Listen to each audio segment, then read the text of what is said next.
All right.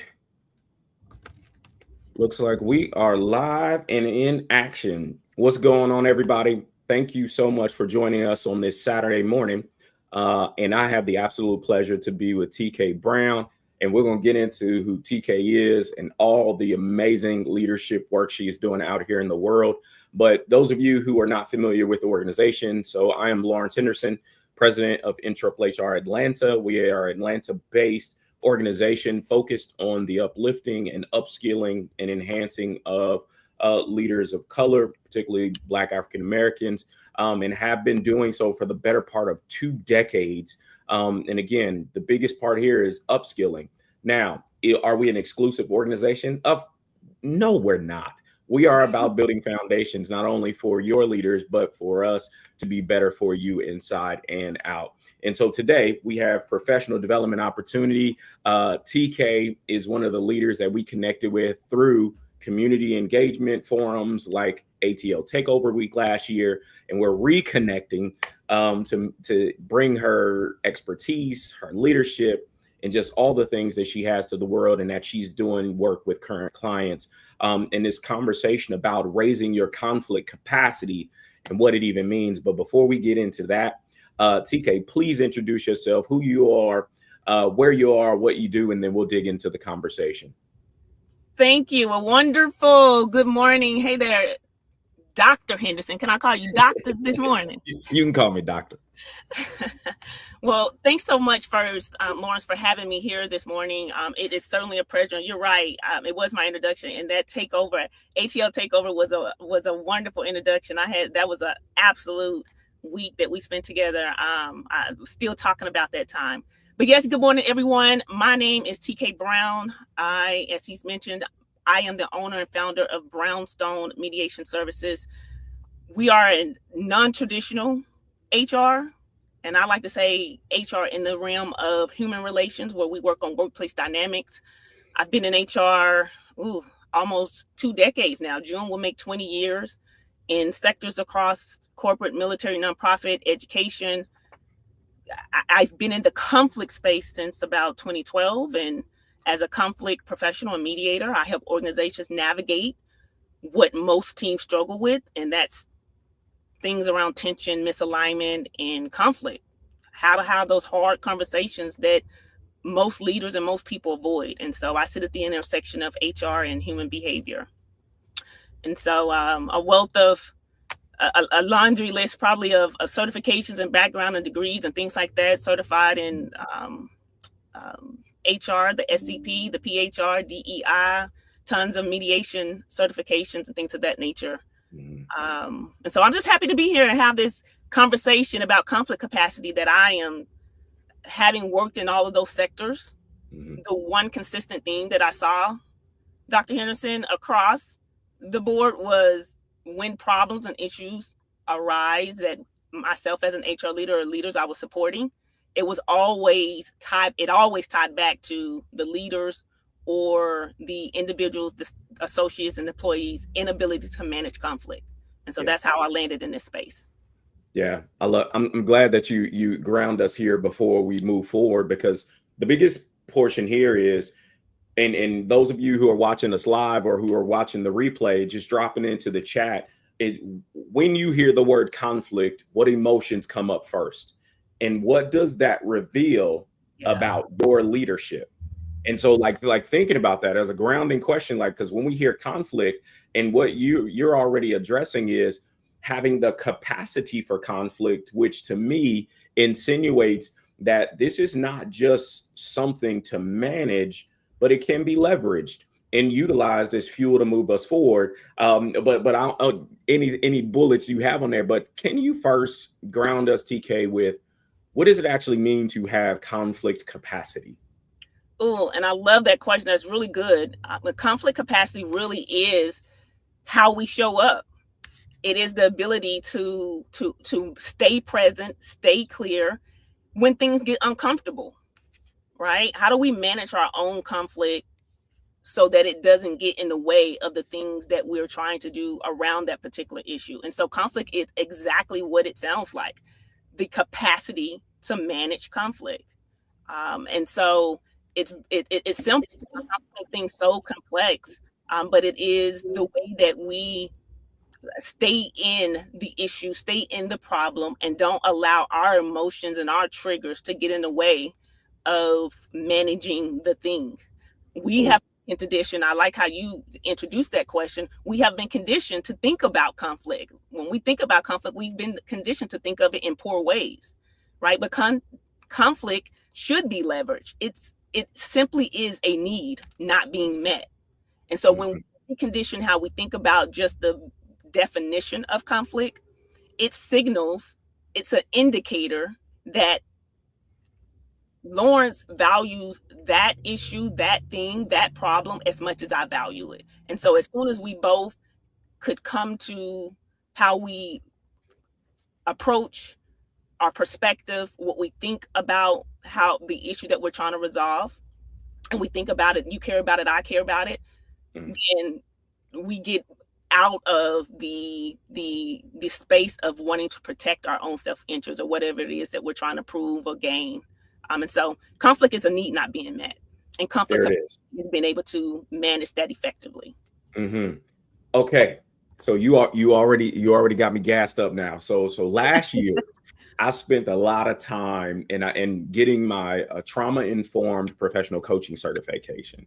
I saw And that. you Congratulations. That's huge. thank you. No, but as you were talking about triggers and you start to talk about needs, unmet needs coming back as activation, which tells me when you talk about building capacity, for me, that to me that means people having the ability not to go into tunnel vision when they're emoting. And normally what ends up happening is people shut down when they're in it, because again, there's these modes of fight, flight, freeze, or fawn as the fourth F.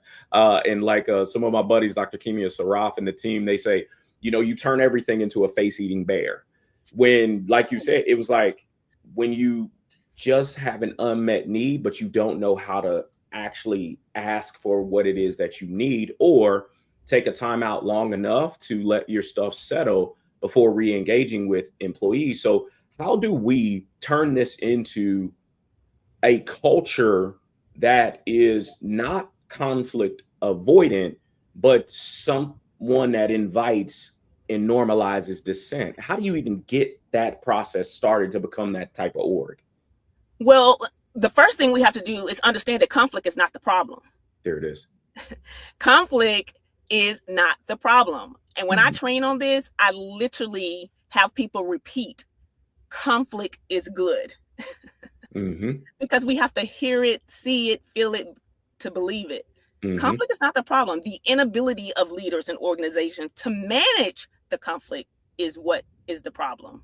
And Mhm. so the difference between a healthy organization and an unhealthy organization, and when I say healthy and unhealthy, I'm meaning the culture. The culture is either healthy and unhealthy. It's the evidence of a great conflict culture. Okay. And so conflict is that indicator of whether the organization is healthy or not, and whether they manage conflict well, or to your point, what you just shared, they avoid it and mishandle it. And Mhm. so that's what we have to, that's the starting point. We have to start that the conflict is not the issue. It's how we're handling, how we're responding to it. And so even framing that, and what does healthy responses look like, and what Mhm. does unhealthy responses look like. Healthy responses look like when we address things early and they're not avoided, when people can disagree without the fear of retaliation or some other type of harmful or damage or reprised action against them. They don't have to agree to disagree. I often Mhm. say that I don't believe in agreeing to disagree, because as soon as you agree to disagree, what I am sharing that I value about this issue or this problem, you're dismissing what I value and what I think and Mhm. what my perspective is. And so we got to get away from agree to disagree and just disagree respectfully, right? I like it. You don't be stepping on my toes. Because I am I have a relationship with, we're going to agree to disagree, but that call out, and again, because is the and again, and I love the accountability and the responsibility of two people being in conversation, that me throwing my hands up, and again, is being dismissive. Like, we're gonna agree to disagree. Like, and what it removes me from being accountable to is staying present to the facts that someone actually may be right. And Yes, sir. so I thank you for calling me out early this morning. But that also brings up this idea that oftentimes in conflict, and again, even without conflict, people are positioning and they're listening from a place of listening to respond, not to understand. And Yes. so this, what you're talking about, is now building the capacity to even stay present long enough to, again, not fully agree, but I love the disagree respectfully. And so how do you get an organization or even a leader to that point to even stay in the game with their team? Because oftentimes, because now we're fighting against some more social conditioning, the social conditioning of subject matter experts. And so we've all been individually trained that I'm supposed to know my stuff. But when you come in and me not get activated so much that I think I know better because I've been here longer, but now I stay in it too. And what you're saying and what I'm hearing is, how do you get people to curious, not confrontational? Yes. And that is really important, right? To Yeah. start and set a foundation. And one of the ways that we do that in our how to respond during conflict is, one, we allow them to own the problem, to Mm-hmm. own the issue, to own that there's a need to do something different. Because if they don't acknowledge that there's a need to do something different, or something's off, or something's not working, that there's a need, then you're right.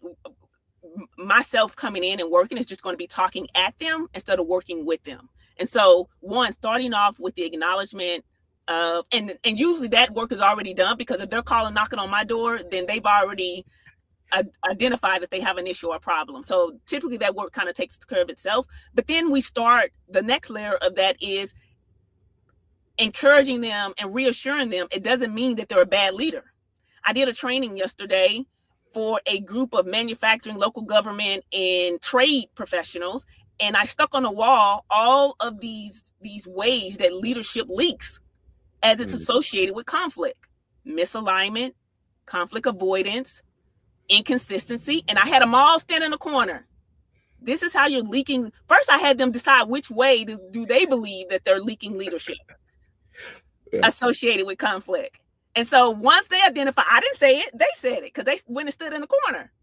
And so once they identify that is, I reassured them, this does not mean that you're a bad leader.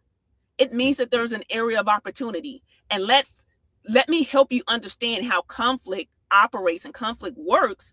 So then you can begin to see that when your behaviors and how you lead is not clear, when it's inconsistent, then it opens up all these other patterns of your folks not being receptive to feedback. They're resistant to feedback.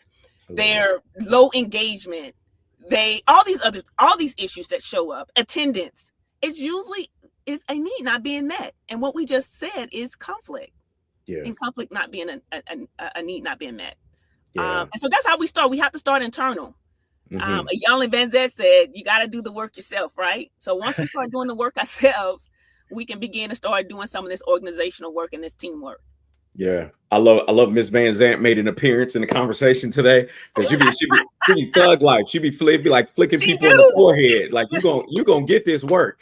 Just snap it up real quick, right? Well, what I'm, and then oftentimes too, what you're explaining, and I love the leader leak, because again, oftentimes that is unconscious to people when there's power, and so you're not even understanding how you're leaking on people by you. It's okay for you to emote in certain ways, but I don't have permission to. And oftentimes what that leads to, and I think you started poking at it a little bit, is we avoid feedback. We avoid giving people necessary information to do their jobs better. And so what we end up creating are these nice cultures, which to me, like nice cultures often like silence truth. And so help people understand that the difference between psychological safety and practice and comfort.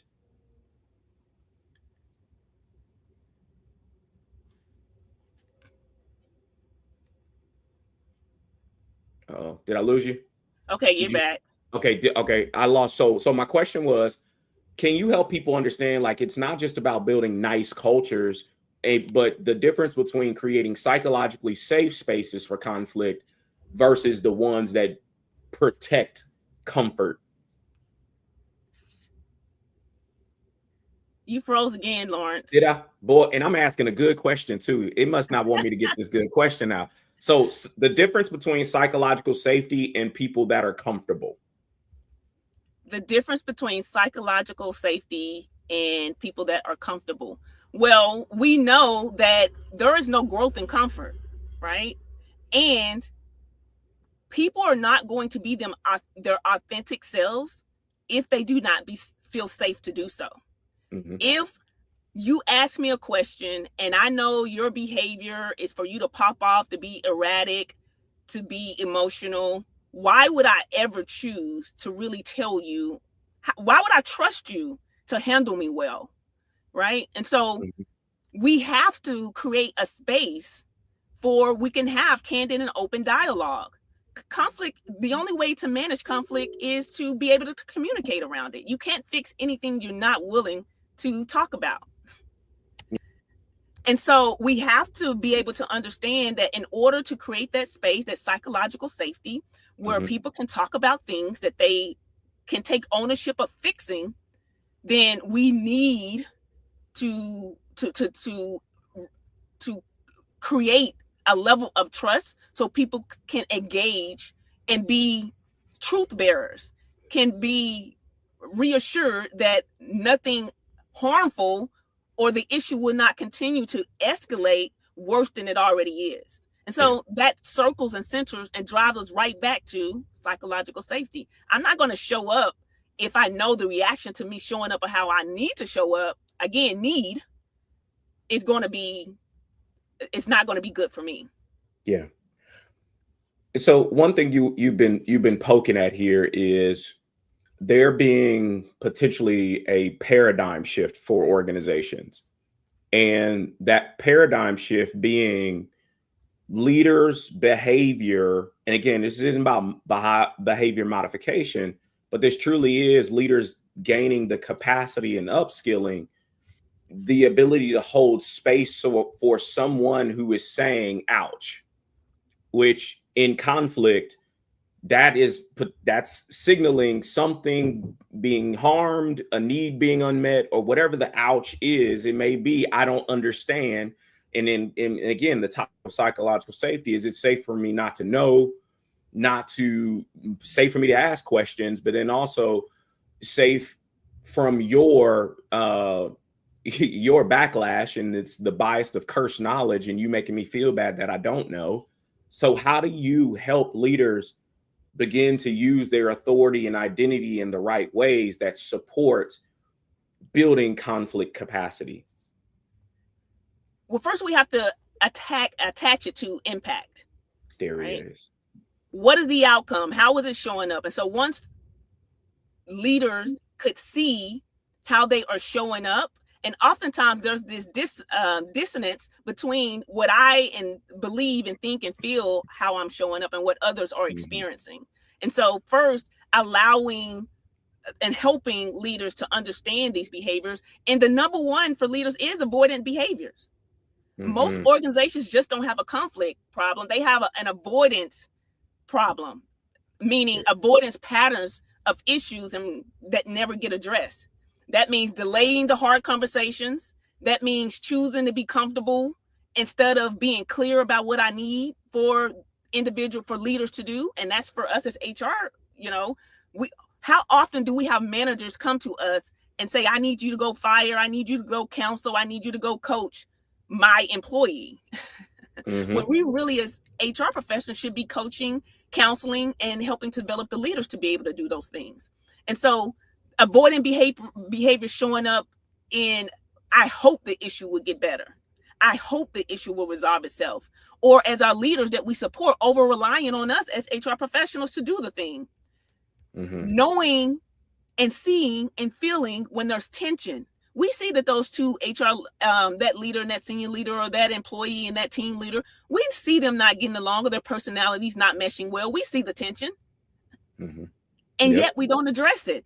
And then when we don't address it, now it flows up in that team's collaboration with the project team or the sales team. And now those two, the tension between those teams then become, a senior level issue, and then a senior level issue becomes a director issue, then it just bubbles and escalates. And so helping, going back to your question, is helping and painting the picture very clearly with clarity, absolute clarity, how the impact and the outcomes are tying back to the mission and the business itself. Yeah. And there's that, it's that old adage of if it doesn't make dollars, it doesn't make sense. But oftentimes you that contradicts itself with what you called out already of we've turned avoidance into a behavioral at like real evident point for an organization. And that's built over time to where everyone knows, hey, you don't touch that. You don't jump down that topic. And so how do you, again, what's first, right? I heard your exercise about, you got them up, made them stand in front of their little leakage sign that they were having. But what are some of the other power plays that you use with clients to really get them to own where they need to start from to engage people better?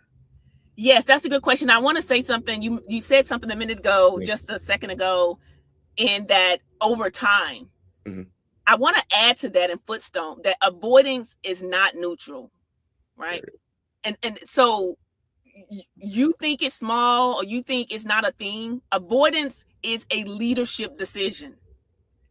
And so we have to understand that you might think you're not doing anything when you make a decision to avoid or not manage or not address the issue.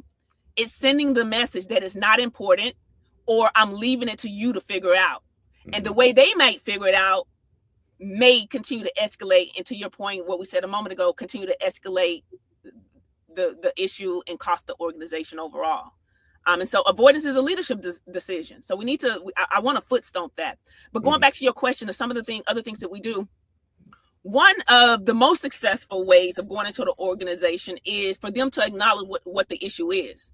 So oftentimes I'm contacted by the HR professional of an organization who says, we've been managing this issue. It's been going on for 6 months. It's been going on for a year. We've been doing it for 3 years. It continues to repeat itself. And I'm hearing it from the HR professional, but just as you know, Dr. Henderson, there's always 3 sides to a story. So my first thing of going in, I want to hear exactly from the people who are having the problem.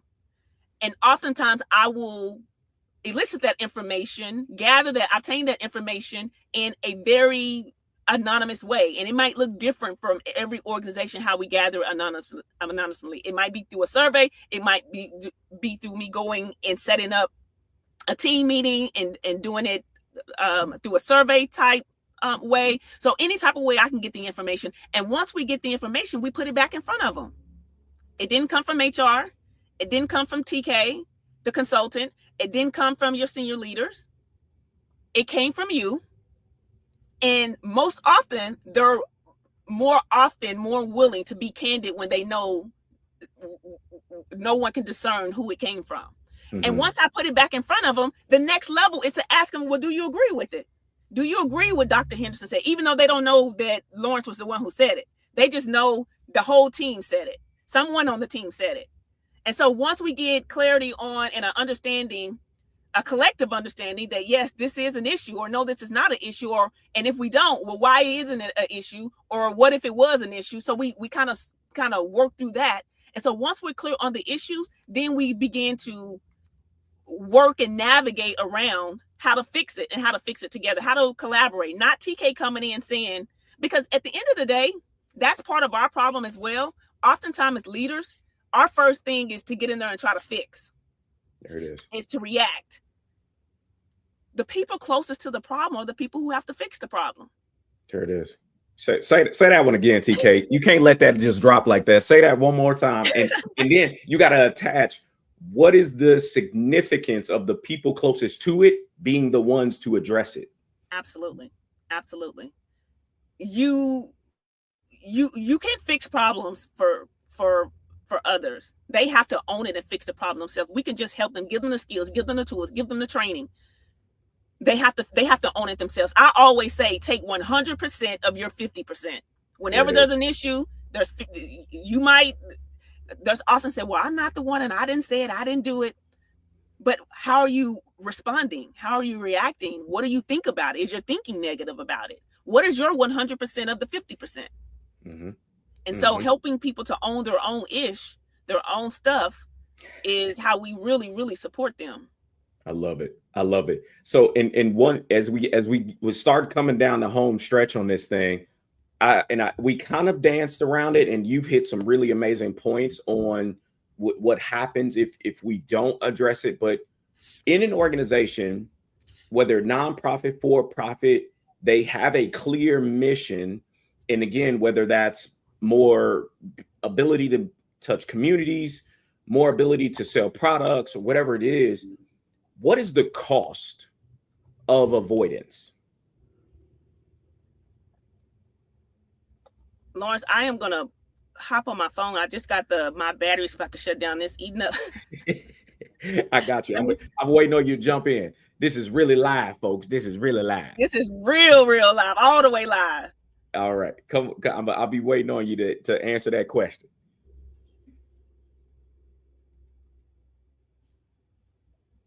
Well, while TK is jumping over, all right, I'm in there, but going back to so let me.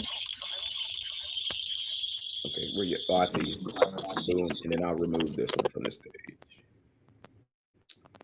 All right, we in here. Okay, I got you. Ending over there. Sorry about that. All good. It's a life of being accountable to family. There it is. There it is. So you asked a question about the cost of when we don't manage these things well. Yep. Cost shows up in every kind of way, right?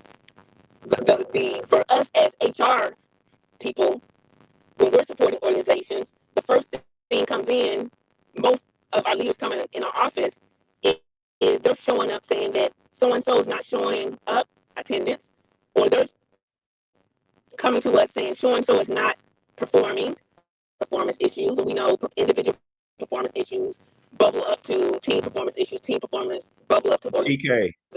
So whenever the individual is not performing and carrying their weight, then we know that's an organizational issue. They're showing up in when we lose people right now.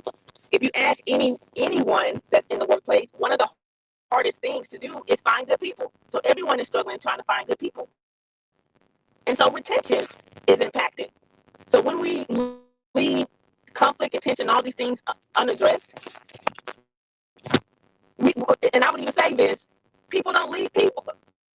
People leave people. They don't leave for other reasons. So sometimes we say for money and things like that. That's usually very specific, as a person would leave for some other reason like money. People leave people. And so even the opportunity cost, what could we be doing as HR professionals, as leaders, besides managing the conflict that is taking up and consuming our time? And so there is real. Uh-oh. TK, where'd you go?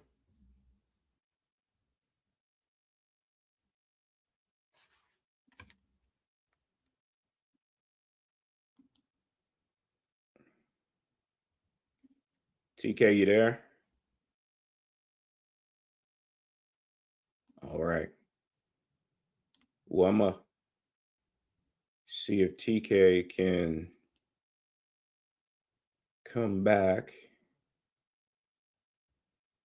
with some audio. But Y'all, I see your comments in the chat, and while we're getting this going, but we were also going to be at the end.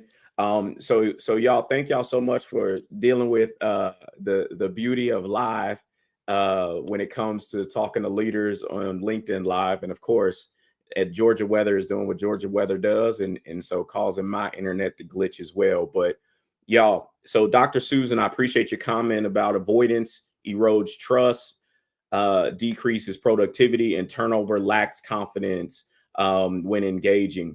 And of course, you know, some of the other comments that folks have been making about misalignment, change, and all those other things that get in the way of us moving forward in a meaningful way. So, what I need you all to do is, if you haven't followed NAAAHR Atlanta, I need you to follow our page.